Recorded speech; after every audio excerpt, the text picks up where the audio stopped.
नमस्कार, आप देख रहे हैं प्राइम न्यूज और मैं हूं आपके साथ आलोक शुक्ला। उत्तराखंड प्राइम में आप सबका स्वागत है। लालकुआं में उप जिलाधिकारी ऋचा सिंह ने बिंदु खत्ता में बनाए जाने वाले कोरोना वैक्सीनेशन सेंटर का निरीक्षण किया है और इस दौरान बीजेपी के नैनीताल जिलाध्यक्ष प्रदीप बिष्ट और पूर्व चेयरमैन पवन चौहान भी उनके साथ मौजूद रहे। उप जिलाधिकारी ऋचा सिंह ने लालकुआं में राजकीय इंटर कॉलेज, अंबेडकर पार्क और एनडी तिवारी मैरिज हॉल का निरीक्षण भी किया है, जिसमें मैरिज हॉल सबसे अनुकूलित जगह लगी। इसलिए संभावना है कि जल्द ही मैरिज हॉल में 18 साल से अधिक उम्र के लोगों के लिए यहां वैक्सीनेशन सेंटर बनाया जाएगा। तो यहां पर वैक्सीनेशन सेंटर का निरीक्षण किया गया है। आपको बताएं कि 18 साल से अधिक के लोगों के लिए वैक्सीनेशन का सेंटर बनाया जाएगा।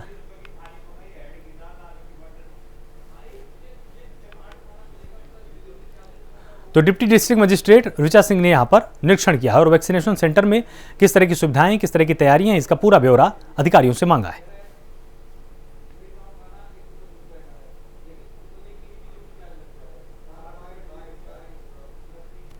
ये 18 से ऊपर वाले जो 45 वर्ष तक के लोग हैं उनके लिए वैक्सीनेशन कोविड का जो प्रारंभ होना है उसके लिए लालकुआं क्षेत्र में आज इस बारात घर का निरीक्षण किया गया है। इसमें स्थान पर्याप्त है। देखा जा रहा है कि किसी तरीके की असुविधा ना हो, क्योंकि अधिक लोगों के होने की संभावना है।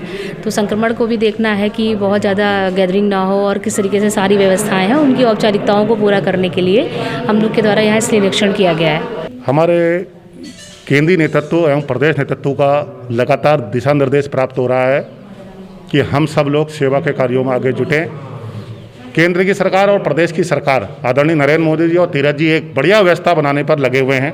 वो व्यवस्था सुचारू रूप से चले और हम जनता की सेवा के लिए संगठन अपने कार्यकर्ताओं का उपयोग करे, इस नाते से लगा है। आज हम प्रशासन के संग बैठकर ये जहाँ पर भी वैक्सीनेशन का काम प्रारंभ करेंगे 18 से 44 वाला, हम इनके सहयोग के लिए हमारे कार्यकर्ता वॉलंटियर के रूप में अगर इनको चाहिए अच्छी व्यवस्थाओं के लिए यहाँ पर हम व्यवस्थाओं का जायजा ले रहे हैं कि कहाँ पर यदि यहाँ पर वैक्सीनेशन सेंटर बनता है या जहाँ पर भी ये वैक्सीनेशन सेंटर बनाना चाहें वहाँ पर हमारा कार्यकर्ता मुस्तैद रखे जनता की सेवा के लिए आगे आकर उनको सुविधाएँ उपलब्ध कराए। इसलिए आज हम सब लोग यहाँ पर आकर ये व्यवस्थाओं को देख रहे हैं। कोरोना की महामारी है, इस महामारी में हम लोगों का दायित्व बनता है कि जो लोगों की मदद किसी रूप में भी किसी तरह भी कर सकें। इसलिए भारतीय जनता पार्टी का एक एक कार्यकर्ता लगा हुआ है और हम समझते हैं कि 18 से प्लस वालों की ठीक व्यवस्था बने, भीड़ भाड़ ना हो, ठीक जगह पर रखा जाए, उनको पानी पीने की व्यवस्था बने, सब तरह की व्यवस्था हो जिस तरह लोगों को कम से कम परेशानी हो और लोगों को वैक्सीन भी लग जाए। आज निरीक्षण हमने इंटर कॉलेज को देखा है, यहाँ देखा है और बारात घर अपना जो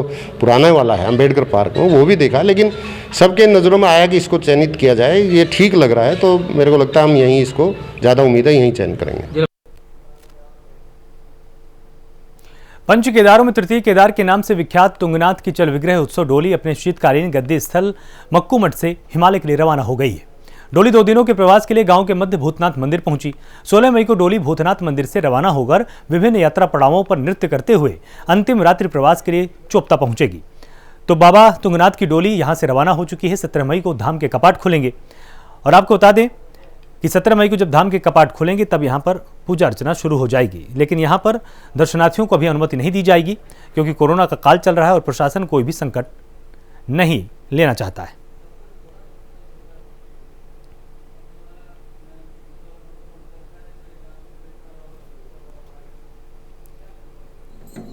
श्री तुंगनाथ बाबा की जय हो। यहाँ ये जो चल रहा है कोरोना काल, इसको देखते हुए भगवान तुंगनाथ के भक्तों के मन में एक इच्छा बनी हुई है कि हम अपने इष्ट को विदा नहीं कर पा रहे हैं, उसकी स्वागत में कुछ कार्यक्रम नहीं कर पा रहे हैं। जो यहाँ पर पौंडखे का कार्यक्रम होना था वो विधिवत नहीं हो पाया है, परंतु सरकार और हम लोगों की सुरक्षा के दृष्टिगत सरकार भी जो कार्यक्रम गाइडलाइन दे रही है वो हमारा कर्तव्य बनता है कि हम लोगों की सुरक्षा भी अब हमारे हाथ में है। इसलिए जो है ये सूक्ष्म रूप से सारा कार्यक्रम हो रहा है। नैनीताल में कोरोना के बढ़ते मामलों के चलते प्रशासन अलर्ट मोड पर है, जिसके चलते पालिका प्रशासन की पहल पर पर्यावरण मित्र वार्ड में जाकर दवा का छिड़काव कर रहे हैं और क्षेत्र को सैनिटाइज भी लगातार किया जा रहा है। तो कोरोना को लेकर प्रशासन अलर्ट मोड पर आ चुका है। पर्यावरण मित्रों ने दवा का छिड़काव किया और पूरे क्षेत्र को सैनिटाइज भी किया गया है। तो कोरोना महामारी के बीच चमोली के जिला अस्पताल में 200 LPM क्षमता का ऑक्सीजन जनरेटर यहां पर आपको बताएं कि कोरोना को लेकर प्रशासन पूरी तरह से अलर्ट मोड पर है और नैनीताल में जगह जगह पर सैनिटाइजेशन का काम किया जा रहा है। आपने देखा होगा कि किस तरह से यहाँ पर सीढ़ियों को भी सैनिटाइज किया जा रहा है, क्योंकि यहाँ से जो राहगीर हैं वो गुजरते हैं, आसपास की चीज़ों पर जहाँ पर हाथ लगा सकते हैं उन सभी स्थानों को यहाँ पर सैनिटाइज किया जा रहा है। तो कोरोना को लेकर नैनीताल में प्रशासन हाई अलर्ट मोड पर है। पर्यटन मित्रों ने दवा का छिड़काव किया है।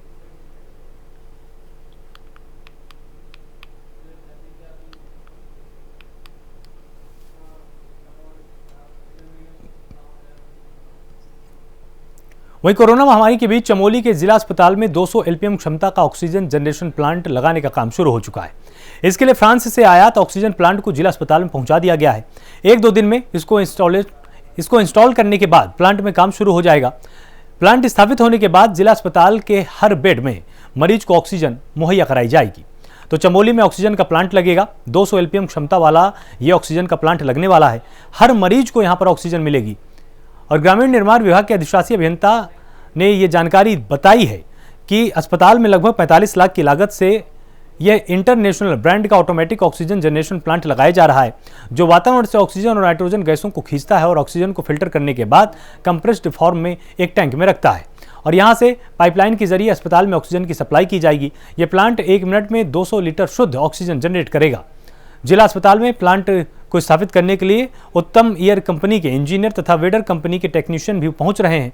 उन्होंने ये भी बताया कि ऑक्सीजन प्लांट को जनरेटर से कनेक्ट किया जाएगा ताकि विद्युत आपूर्ति बाधित होने पर भी ये सुचारू रूप से लगातार काम करता रहे। अस्पताल में प्लांट स्थापित होने के बाद ऑक्सीजन की निर्बाध आपूर्ति की जाएगी।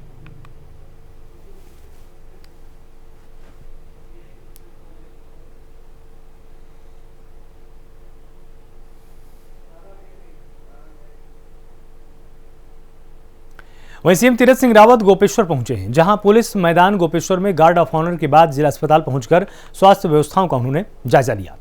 इस दौरान सीएम तीरथ सिंह ने गोपेश्वर में लग रहे ऑक्सीजन प्लांट का निरीक्षण भी किया है और संबंधित विभाग को निर्देशित किया कि जल्द से जल्द ऑक्सीजन के प्लांट को शुरू किया जाए। साथ ही 18 से 44 साल के लोगों को हो रहे टीकाकरण का भी उन्होंने जायजा लिया है, पूरी जानकारी मांगी है और लोगों से अपील की है कि अधिक से अधिक लोग आकर टीकाकरण करवाएं। टीकाकरण करवाना सभी के लिए बेहद महत्वपूर्ण है।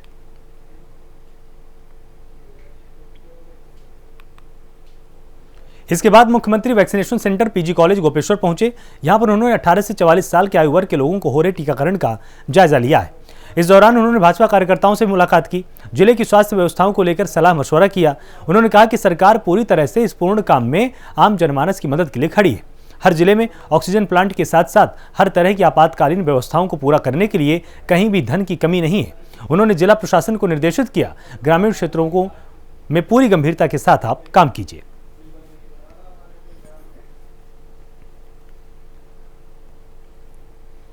मसूरी में पुलिस ने बड़ी कार्रवाई करते हुए मेडिकल, राशन और सब्जी विक्रेताओं की दुकान पर छापेमारी की है और मेडिकल स्टोरों पर बिना एमआरपी के बिक रहे ऑक्सीमीटर को जब्त किया है। इस दौरान मसूरी में खाद्य पूर्ति, विधिक, माप विज्ञान विभाग और प्रशासन की टीम ने संयुक्त रूप से छापेमारी की। वहीं राशन विक्रेताओं को सरकार द्वारा राशन उपभोक्ताओं को योजना के तहत दिए जाने वाले राशन देने के निर्देश दिए गए। वहीं कई दुकानों को मापतौल के यंत्र भी दिए गए हैं, उनको चेक भी किया गया। साथ ही बिना एमआरपी के अगर कोई भी दुकानदार सामान भेजता है तो उसके खिलाफ कार्रवाई की जा रही है। मसूरी में 2 मेडिकल स्टोर के खिलाफ भी कार्रवाई की गई।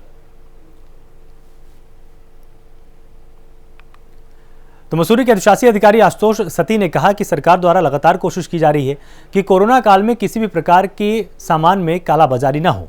इसको लेकर प्रशासनिक टीम संबंधित विभागों के साथ दुकानों की लगातार चेकिंग कर रही और उन्होंने ये भी बताया कि चेकिंग के दौरान अगर कोई भी व्यक्ति दुकानदार में ओवर रेटिंग करते हुए पाया जाता है तो उसके खिलाफ सख्त कार्रवाई होगी। वो बिना एमआरपी के कोई भी सामान नहीं बेच पाएगा। विधिक, माप विज्ञान विभाग के वरिष्ठ निरीक्षक प्रवीण नेगी ने बताया कि उनके द्वारा कई मेडिकल स्टोर और दुकानों में चेकिंग की गई और कई मेडिकल स्टोर में ऑक्सीमीटर और सैनिटाइजर बिना एमआरपी के रखे हुए पाए गए हैं। वहीं मेडिकल स्टोर में रखे गए सामान भी लोकल उत्पादन प्रतीत हो रहे हैं, जिसको लेकर कई मेडिकल स्टोर से ऑक्सीमीटर को जब्त किया गया है। वहीं कई दुकानों को मापतौल के यंत्र को भी चेक किया गया। उन्होंने कहा कि नियम अनुसार बिना एमआरपी के अगर कोई भी दुकानदार सामान भेजता है तो उसके खिलाफ कार्रवाई की जा रही है। मसूरी में 2 मेडिकल स्टोर के खिलाफ कार्रवाई की गई है। गाइडलाइंस हैं, उसके अकॉर्डिंग इनको राशन बांटने के निर्देश दिए गए हैं और इनको ये बताया कि अपना प्रॉपर रिकॉर्ड मेंटेन करें। सारे जितने भी रिकॉर्ड्स हैं अलग अलग स्कीम्स में खाद्यान्न प्राप्त हो रहा है उसके अलग अलग तरीके से रिकॉर्ड मेंटेन करेंगे। उनके लिए डायरेक्शन दिया जा रहा है और ये बोल दिया रहा है कि भाई कोई भी व्यक्ति जो है राशन से वंचित ना रहे, कोई भी राशन व्यक्ति छूटे ना। सरकार की किस तरीके की योजना? सरकार की अलग अलग स्कीम्स पर अलग अलग योजना है। जो भी व्यक्ति जिस श्रेणी में लाभार्थी पंजीकृत किया गया उसको श्रेणी का राशन निर्गत किया जाने के निरंतर आदेश दिए जा रहे हैं, उसकी मॉनिटरिंग करी जा रही है। प्रॉपर स्टॉक्स आप लोगों को मेंटेन कर दिए? प्रॉपर स्टॉक्स, प्रॉपर डिस्ट्रीब्यूशन है, प्रॉपर लिफ्टिंग ऑफ गोडाउन चल रही है। सबसे पहली चीज़ इसमें यह है कि क्या जो एसेंशियल सप्लाईज हैं उनकी अवेलेबिलिटी है कि नहीं है, और दूसरा जो इम्पोर्टेंट पॉइंट है क्या जो सप्लाईज हैं उनकी ओवर चार्जिंग तो नहीं हो रही है, और जो सरकार के दिशा निर्देश हैं स्पेशली जो निःशुल्क राशन आया है लोगों के लिए, गरीबों के जो सबसे वल्नरेबल सेक्शन है, तो क्या उसको प्रॉपरली वो पहुंच पा रहा है कि नहीं पहुंच पा रहा है। देखिए ऑक्सीमीटर का एक बड़ा प्रॉब्लम यह है कि कई बार हमको हालांकि मसूरी में इसका कम देखने को आया है, लेकिन इसकी ओवर प्राइसिंग हो रही है और होर्डिंग हो रही है। तो इसी के तहत आज लगातार हम लोग कार्रवाई कर रहे हैं। उसमें आज भी सभी मेडिकल स्टोर्स हैं, उन सभी मेडिकल स्टोर्स में देखा गया है कि क्या ओवर चार्जिंग तो नहीं हो रही है, क्या अवेलेबिलिटी सप्लाई पूरा है कि नहीं है। कारण यही है कि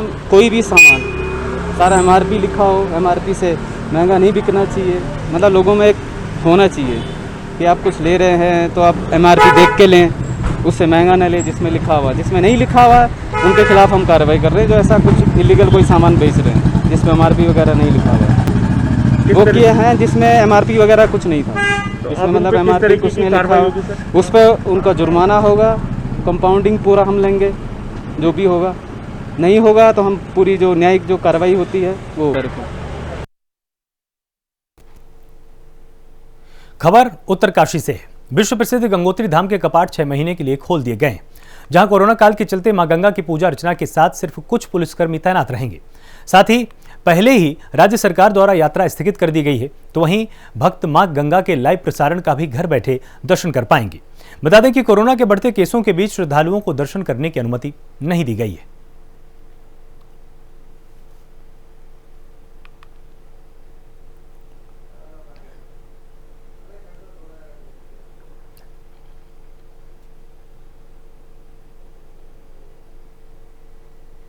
आज गंगा मैया के कपाट पूर्ण विधि विधान के साथ, पूजा अर्चना के साथ दर्शनों के लिए खोल दिए गए हैं। लेकिन इस बार कोविड के कारण सीमित संख्या पर यहाँ पर केवल पुरोहित लोग ही उपस्थित हैं, और माँ गंगा के श्री चरणों में हम सब लोग तीर्थ पुरोहित यही प्रार्थना कर रहे हैं कि देश को शीघ्र ही इस महामारी से मुक्ति मिले, और हम यहाँ पर लगातार माँ गंगा से पूजा अर्चना करेंगे कि देश को जो है इस महामारी से मुक्ति मिले। और सभी देशवासियों से, क्षेत्रवासियों से भी अनुरोध करेंगे कि आप घर से ही माँ गंगा का स्मरण करें, ध्यान करें, और माँ गंगा से प्रार्थना करें कि हे माँ गंगे, हमको शीघ्र ही इस महामारी से मुक्ति मिले, और माँ गंगा के जो कपाट हैं ये दर्शनों के लिए खोल दिए गए। सर्वप्रथम सभी देशवासियों को पावन पर्व अक्षय तृतीया की हार्दिक शुभकामनाएं। आज पुण्य सलीला माँ भगवती गंगे के कपाट पूर्व परंपरा और रीत्यानुसार सही मुहूर्त और टाइम पर खोल दिए गए हैं। अब निरंतर यहाँ पर माँ गंगा की पूजा अर्चना और अभिषेक चलता रहेगा, और यह जो वैश्विक महामारी कोविड-19 पूरे देश में छाई हुई है, माँ गंगा से हम सभी तीर्थ पुरोहित यहाँ पर कामना करते हैं कि माँ गंगा देशवासियों को इस महामारी से निजात दिलाए। इन्हीं शुभकामनाओं के साथ जय गंगा मैया। उत्तराखंड सरकार के कैबिनेट मंत्री यशपाल आर्य बाजपुर की सामुदायिक स्वास्थ्य केंद्र का निरीक्षण करने के लिए पहुंचे, और इस दौरान उन्होंने अस्पताल का निरीक्षण भी किया और अधिकारियों से व्यवस्थाओं की पूरी जानकारी मांगी है। अस्पताल में अव्यवस्थाओं को दुरुस्त करने और वैक्सीनेशन को बढ़ाने के लिए अधिकारियों को निर्देश भी दिए। बता दें कि उत्तराखंड सरकार ने की कैबिनेट मंत्री यशपाल आर्य को जनपद ऊधम सिंह नगर की स्वास्थ्य सेवाओं को दुरुस्त कराने की जिम्मेदारी दी गई है। कैबिनेट मंत्री यशपाल आर्य ने वैक्सीनेशन का कार्य धीमी गति से होने पर उसमें तेजी लाने के सख्त निर्देश दिए, और ये कहा है कि जिस तरह की मदद आपको राज्य सरकार से चाहिए आप उसके बारे में हमें सूचित कीजिए, निश्चित रूप से हम हर संभव मदद आपको करेंगे।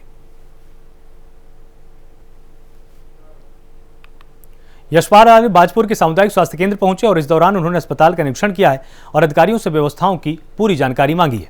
कोरोना वायरस के बढ़ते प्रकोप को देखते हुए व्यवस्थाएं दुरुस्त न पाकर कैबिनेट मंत्री यशपाल आर्य ने CMS डॉक्टर पंकज माथुर और SDM विवेक प्रकाश की जमकर क्लास भी लगाई है। इस दौरान उन्होंने अधिकारियों को जल्द व्यवस्थाएं दुरुस्त करने के निर्देश दिए। साथ ही कैबिनेट मंत्री यशपाल आर्य ने वैक्सीनेशन का कार्य धीमी गति से होने पर उसमें तेजी लाने के निर्देश दिए।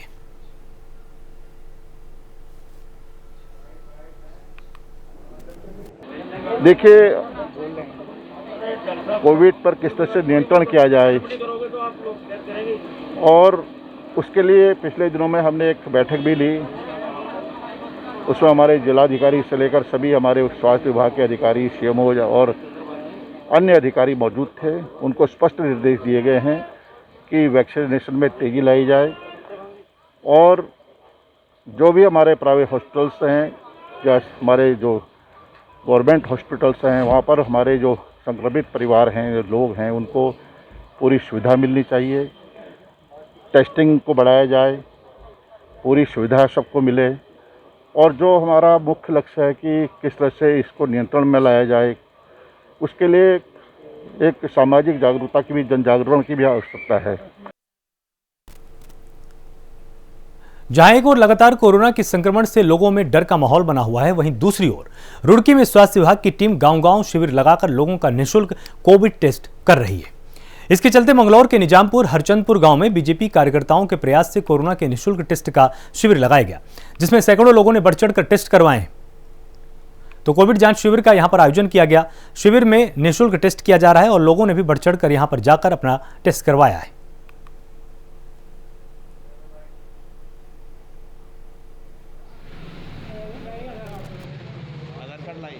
हमारे प्रदेश की तीरथ सरकार जो है, लोगों के स्वास्थ्य को लेकर के बहुत गंभीर नजर आ रही है और जगह जगह हमारे कार्यकर्ता कोविड-19 टेस्टिंग शिविर लगा रहे हैं और लगातार हम लोगों के संपर्क में है और लोगों को जागरूक करने का अभियान लगातार हर गांव में चलाए हुए हैं। और इसी विषय को लेकर के आज हरचंदपुर निजामपुर गांव में भी कोविड-19 टेस्टिंग शिविर लगाया गया है। इससे पहले नारसन कला, लिब्बारेडी, उलेड़ा और मोहम्मदपुर जट में भी ये शिविर लगाए गए हैं। टेस्ट करवाने काफी लोग आएंगे और हमने गांव में पहले से अनाउंस करा रखा है। गांव में बुखार की और खांसी जुकाम की शिकायत ज्यादा बहुत थी, इसलिए हमने अपने महामंत्री आदेश सैनी से आग्रह किया कि हमारे गांव में भी ये कैंप लगाया जाए और उनके आग्रह पे सीएमओ, जो उनका मैं आभार व्यक्त करता हूँ, सीएमओ ने हमारी एक बात पे ही ये अपनी टीम उनको भेजी है और ये आज कम से कम हमारे गांव में 200 टेस्ट लगभग हो जाएंगे और ये टीम भेजी है, वो टेस्ट कर रहे हैं। उत्तराखंड के कैबिनेट मंत्री गणेश जोशी मसूरी पहुंचे और फ्रंटलाइन वर्कर्स को मास्क, सैनिटाइजर वितरित किए गए। वहीं सभी से कोविड के नियमों का पालन करने की अपील भी की गई।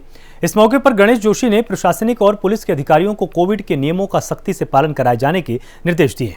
कैबिनेट मंत्री गणेश जोशी द्वारा मसूरी की स्वास्थ्य सुविधाओं की भी विस्तृत जानकारी ली गई और बताया गया कि मसूरी के उप जिला चिकित्सालय और देहरादून कैंट अस्पताल के लिए 1-1 करोड़ रुपए स्वीकृत किए गए।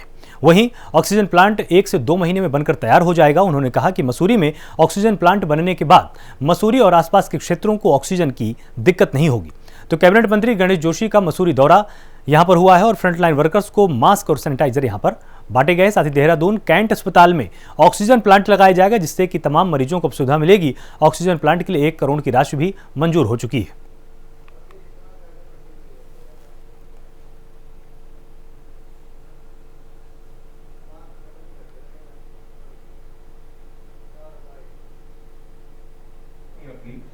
मैंने आज उसका संज्ञान लिया है। हमने एक ओपीडी यहाँ के लोगों की मांग थी कि सेंट मेरी में चालू कर दी जाए, क्योंकि वो बिल्डिंग कभी जैसे जानकारी मिली है कि वो गिरासूस में है, इसलिए उसके बगल में ही हमने ओपीडी चालू की है, क्योंकि सेंट्रल प्लेस में है।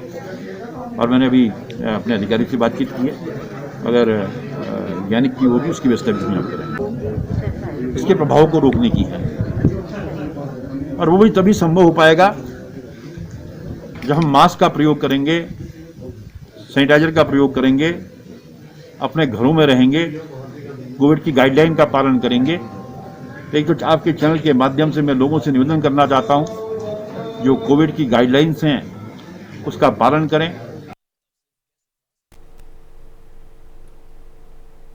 वहीं लालकुआं में कोरोना का प्रकोप बढ़ने और लगातार जागरूक करने के बावजूद लोग कोरोना कर्फ्यू में नियम तोड़ने से बाज नहीं आ रहे। पुलिस की चालानी कार्रवाई के आंकड़े ये गवाही दे रहे हैं कि वहीं कोरोना कर्फ्यू शुरू होने से अब तक पुलिस ने नियम तोड़ने वालों के चालान कर हजारों रुपए का जुर्माना वसूला है।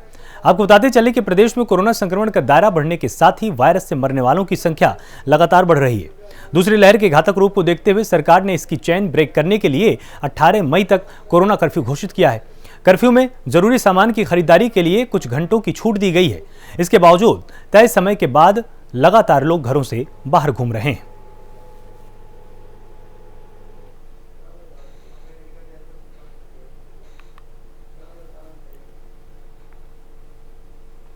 वहीं धारचूला उप जिला चिकित्सालय में लगातार वैक्सीन की कमी से किल्लत हो रही है।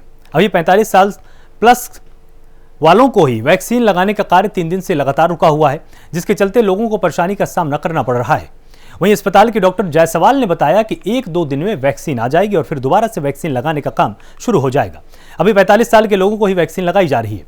धारचूला में वैक्सीन की किल्लत है और 3 दिन से वैक्सीनेशन का काम लगातार रुका हुआ है। 45 प्लस के लोगों का वैक्सीनेशन किया जा रहा है।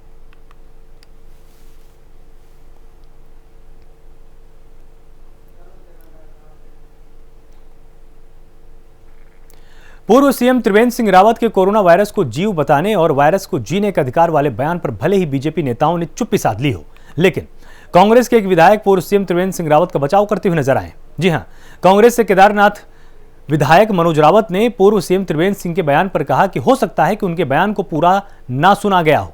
आजकल बयानों को तोड़ मरोड़ कर प्रसारित कर दिया जाता है। तो यहां पर कांग्रेस विधायक का सीधा कहना है कि आजकल बयानों को तोड़ तोड़कर प्रसारित किया जाता है और पूर्व सीएम के बयान का यहां पर उन्होंने बचाव किया है।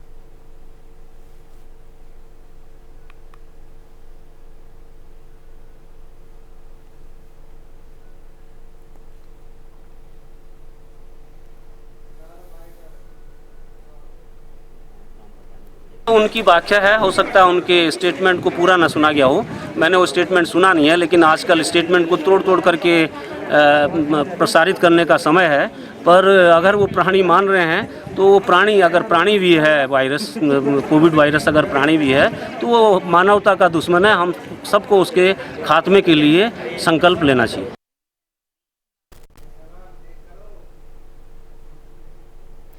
प्रदेश के सीएम तीरथ सिंह रावत अपने 1 दिवसीय जनपद भ्रमण कार्यक्रम के दौरान श्रीनगर पहुंचे। यहां उन्होंने कोविड-19 से बचाव और रोकथाम के लिए बेस हॉस्पिटल का जायजा लिया। उन्होंने बेस अस्पताल श्रीकोट श्रीनगर एवं बिड़ला परिसर श्रीनगर में स्थापित 18 से 44 आयु वर्ग हेतु कोविड वैक्सीनेशन सेंटर का स्थलीय निरीक्षण किया है। साथ ही टीका लगवाने आए लाभार्थियों से भी बातचीत की और उनका हालचाल जाना है।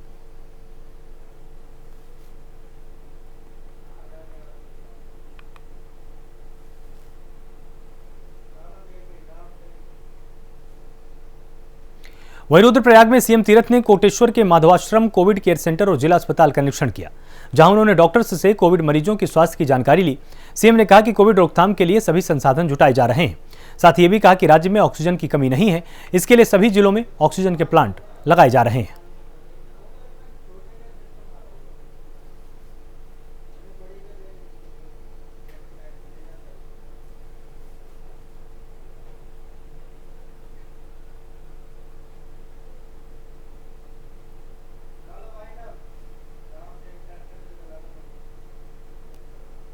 उत्तराखंड प्राइम में फिलहाल इतना ही। आप लगातार जुड़े रहिए प्राइम न्यूज के साथ। नमस्कार।